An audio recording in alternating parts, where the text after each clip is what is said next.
We'll be looking at Daniel chapter 8 today, and I want to show you another graph to start the lesson. And again, like I did last time, I'll try to show you at the end of the lesson. The title of the lesson is The Ram and the Goat. And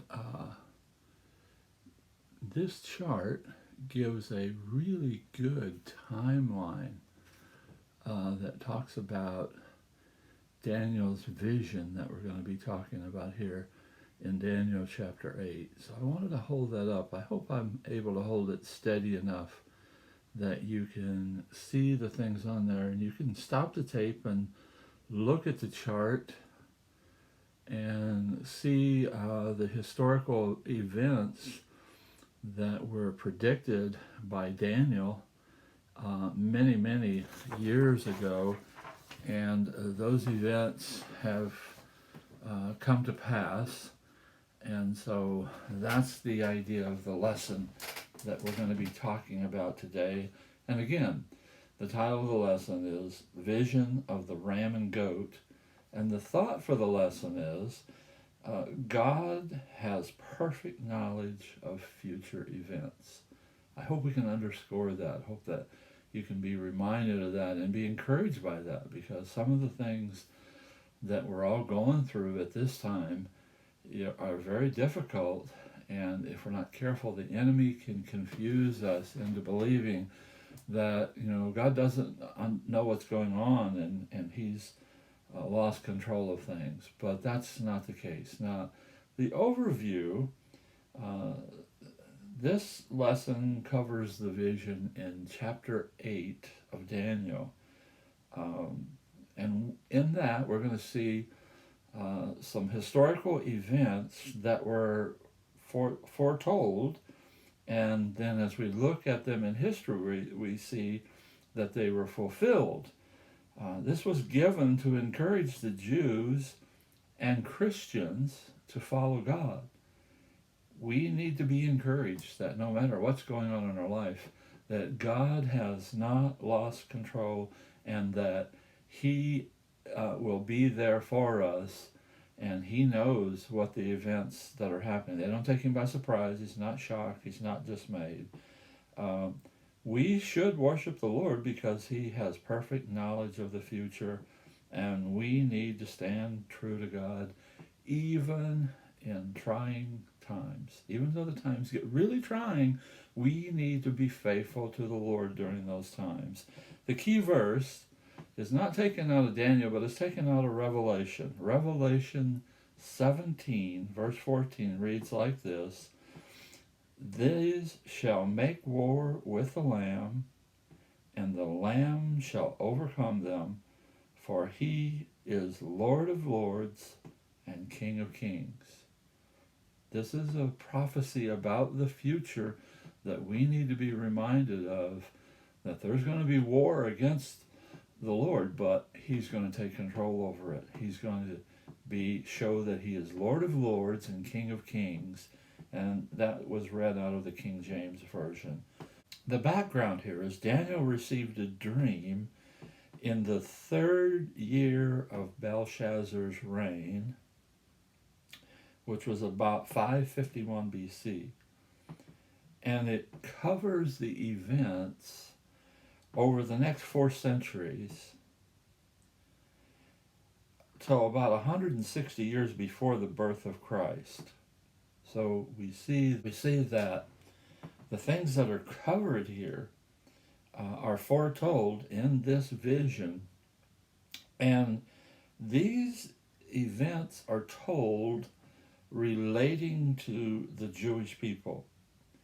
It talks about the danger of abandoning God and having faith and belief in Him, and going to other practices and other beliefs. And so we realize that God was really trying to forewarn the Jews, don't turn away, stay true. many try to explain this all away by saying these were written after the events occurred, but that's not true. This was written centuries before these things came to pass. God is worthy of worship because of who he is. So no matter what you're going through, no matter what you're facing, you need to realize that God is always worthy of worship because of who he is.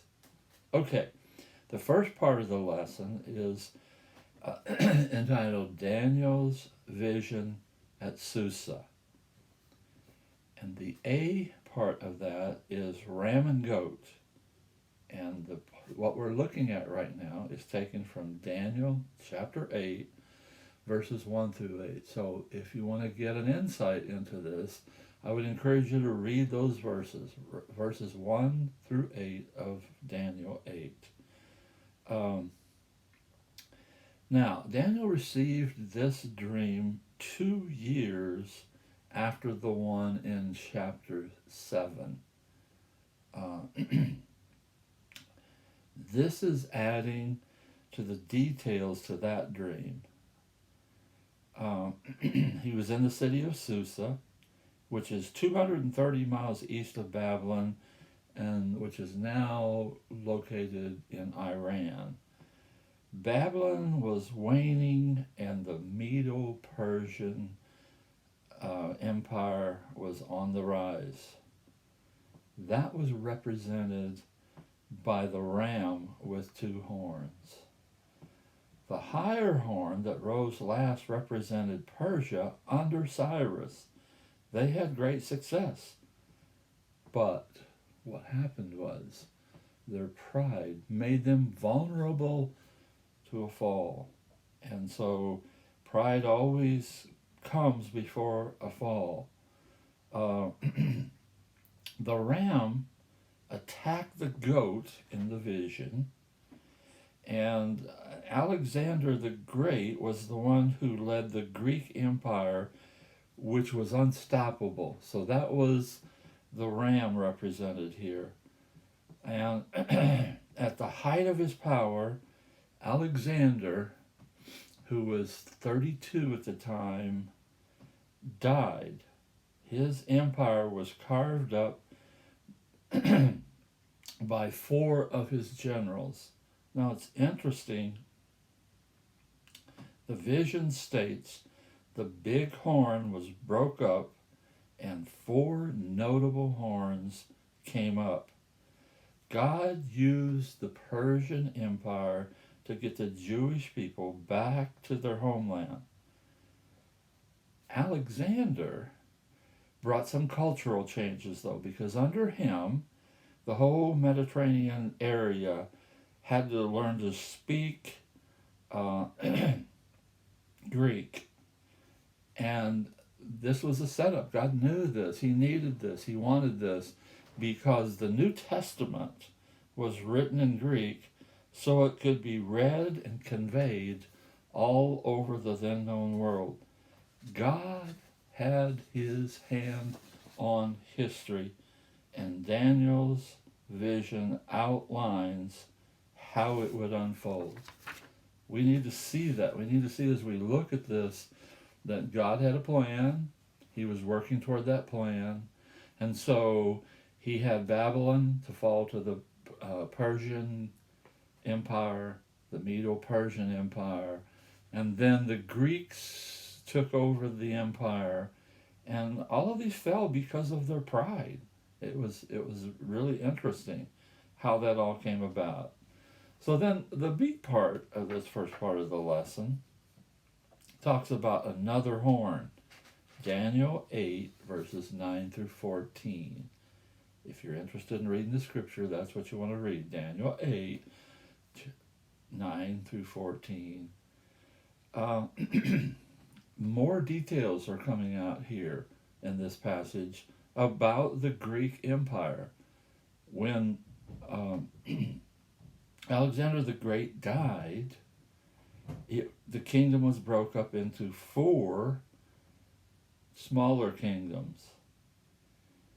And Antiochus the fourth, who came into power, um, persecuted the Jews. Uh, he had rule over the kingdom that included the land of Israel. In 171 BC, he conquered Jerusalem and set up Greek worship in the temple.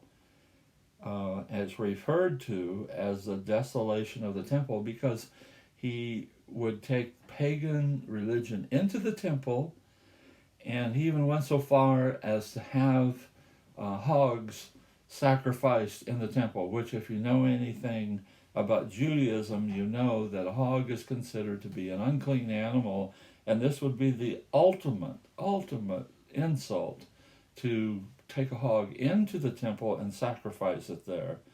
This was able to take place because there were Jews that had turned from God and they were following pagan religion. We need to learn from that. This lasted until the Maccabean revolt. The temple was rededicated back to the Lord in 165 BC. Now, it becomes important to see that, we can be real judgmental about these people, but when Antiochus was persecuting the Jews, part of the persecution was he made it a law that would say you're going to be put to death if you follow some of your Jewish practices. And so as a consequence, many people turned their back on their service to the Lord, and they started following the pagan religions. These were prophesied centuries before they happened. So it proves to us that God is still in control. So no matter what you're going through right now, no matter what's happening in your life, no matter what you're facing, always be reminded that God is in control. Okay, so now let's look at the second part of the lesson, which is God provides an interpreter. The A part of that is Gabriel is sent. Daniel 8, verses 15 and 16. Daniel was struggling to understand this. Gabriel was sent to explain. Now, this is the first place in Scripture that an angel is named. And so we see that this angel's name is Gabriel, who appeared, and but he also appeared at the birth of Christ. He had a big part to play in that. So we see that this is God's messenger, and he's a part of God's plan. God makes himself known to his people. If he has to, he'll send an angel to make himself known. But he makes himself known. Sometimes it's a still small voice, sometimes it's other things, but God will make himself known to his people. Okay, so then let's look at the B part of the second part of the lesson, end time insights. Daniel 8, verses 17 through 19,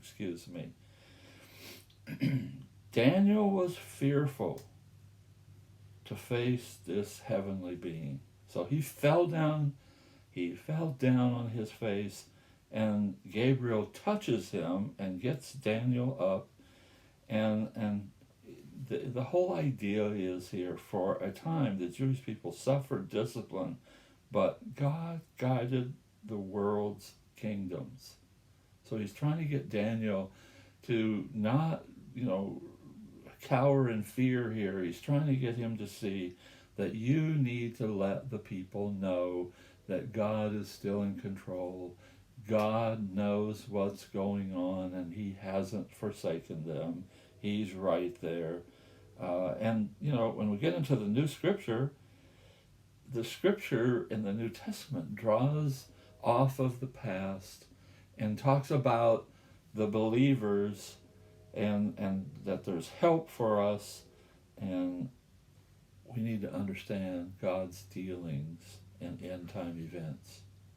It could seem pretty desperate with the things that are going on, but God is there. Okay, the third part of the lesson is Gabriel's interpretation of the dream. The A part of that is kingdoms will rise. Daniel 8, verses 20 through 22. So Gabriel provides an interpretation. He provides an interpretation. He says the Babylonian Empire is going to be overthrown by the Persian Empire, to only be overthrown by the Greek Empire led by Alexander the Great. And because of that, Greek becomes the official language of the kingdom. So if you're going to do any business or you're going to be out there in public, you got to know Greek. But the interesting thing is that age 32, the kingdom was divided into 4 parts. And it was divided into 4 parts because Alexander died. He got a virus and died. And so his kingdom was turned over. Eventually, the Seleucids took control of Jerusalem from the Egyptians. These events are clearly recorded in history. You can look at history and find all of this information that we're talking about. One point is to see the world Jesus was born into. God was using the events of history to bring about his plan. God has a plan. And whatever you're going through, if you're a believer, you can look and you can find out that God has a plan and he's working that plan. And he will use the empires of the world. He will use world leaders to bring about his plan. The prophetic literature of the Bible speaks to literal events in history and in the future. So we can look at the scripture and we can see that things came to pass just as they were prophesied about in the scripture. And the things about end time events that are prophesied, we can rest assured they are going to come to pass. The B part of this third part of the lesson is a future ruler. Daniel 8, verses 23 through 27. The Seleucids sought to get all of the people under the rule to adopt the culture and religion of the Greeks. Many Jews were convinced to adopt those Greek beliefs and customs. It was even brought into the temple, and many Jews' practices were made death penalties. Like I said earlier, many of the Jewish practices were then made to be death penalties, and so many of them were executed. So naturally, they would give in to those practices. Daniel was told to seal the vision because it dealt with future events. He was told, don't tell this to the people right now because they don't understand. They will not understand because these are future events. But he wanted us and he wanted Daniel to know that God does know the future. The vision left Daniel exhausted and troubled. He was having a hard time understanding. God reveals events to encourage people to stand strong. That's what God was trying to do with this. He was trying to encourage his people to stand strong in times of trouble. The teaching of the New Testament remind us that God is in control and not surprised at events that are happening.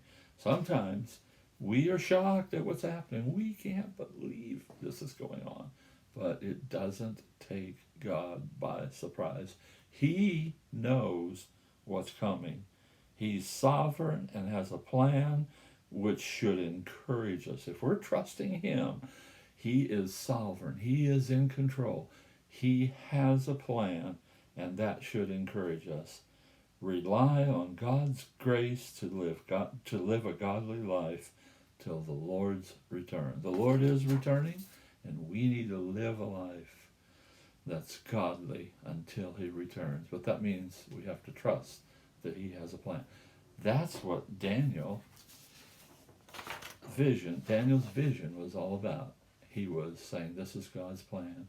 Again, I want to show you this chart just in case you did not get it before, that maybe I can hold it a little steadier and get it to where you are able to read what's on this chart. Because it's interesting, if you look at the events of history and the time frames here, you see that Daniel's vision should encourage us that God knows what's coming. The Lord bless you now, and I will continue to do these lessons from home for right now, and I pray that they are a blessing to you. It would be great to hear from you, to know if this touched your life in some way. Lord bless you now, and I know that as you trust in him, he'll be there for you. Goodbye.